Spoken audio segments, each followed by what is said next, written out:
Hi, everyone. I am speaking with I'm Kevin O'Connor, and I am speaking with.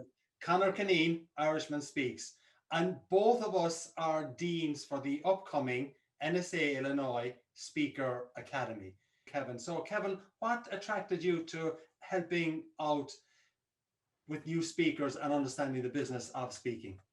Well, I wished I had this academy in 1976 when I started speaking full time, and because it mixes the best of the skill of speaking and facilitating, even consulting, and the business of speaking and consulting and facilitating. And those two are very different things, but when they're in combination, big things happen for us in terms of our career, our income, and what we really want to do with our speaking business, especially now in some different times. And so we're going to give you some tips and techniques on how to do all those things, but especially with what does the year ahead and the 2 years ahead look like.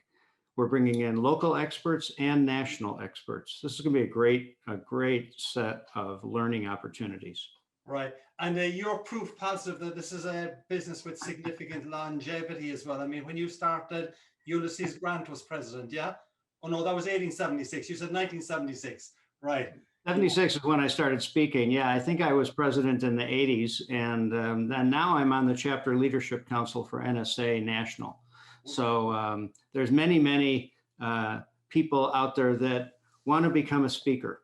But the ones that are smart are the ones that are going to learn how to do it well and learn how to do the business well. Doing it well doesn't bring in the business. And sometimes you can bring in the business, but if you don't perform, you're not going to have a business. We're going to do both. And I got to say, you're actually one of the people that kind of inspired me to go into this crazy business, because I think you were one of the first people that I met at an NSA chapter event, and you were genuinely helpful and interested. And I think what you'll bring to this program is a real sense of empathy and understanding of the challenges that people go through. And this is a tough business to make a good living in and to be successful, especially in the current environment. And what we're doing with this program is that we are adapting it compared to previous years. So to allow for the way the environment has changed, we're going to spend a lot of time, instead of just purely on stage skills in front of an audience, we're going to be talking a lot about virtual presentations and how you can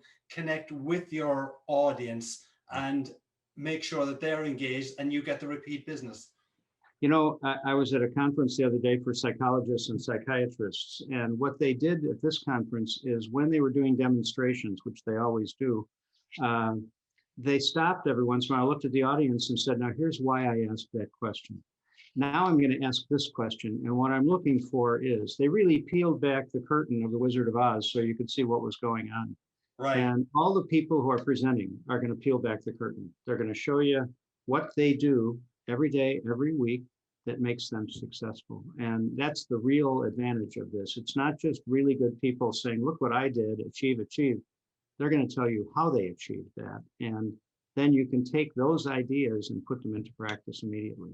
I do believe that for virtual presentations, the questions the presenter asks are often at least as important as the content the presenter provides, because you've got to keep them engaged. Yeah. Because when you're doing a Zoom call, there's a lot of shiny objects on your desk. And you can always block yourself. You can always stop your video and then walk around and eat lunch and everything else.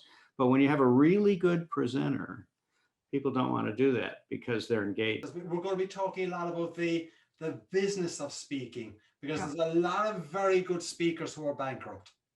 That's true. Indeed, yeah. There's a lot of other people who are making a lot of money because they're very good at marketing and positioning themselves. Now, they also produce good content as well, but having just good content is no longer sufficient to be able to be successful in this business. Yeah. Just the other day, Seth Godin, my son, sent me a quote from Seth Godin that he thought was just fantastic. And I have been saying the exact same thing for 5 years. But how come Seth Godin makes more money than I do? Not just the idea, right? Yeah. He's doing something that I'm not doing. And he's attracting my son. So I have to be doing something. So one of the nice things about working with you, Conor, is I learn something every time we're together. And I'm looking forward to this academy because we learn too. My Jesuit friends at Loyola, where I teach, the Jesuits say, if you want to really learn something, teach it. And so we're involved in the teaching of it. And we're going to learn from our attendees as well.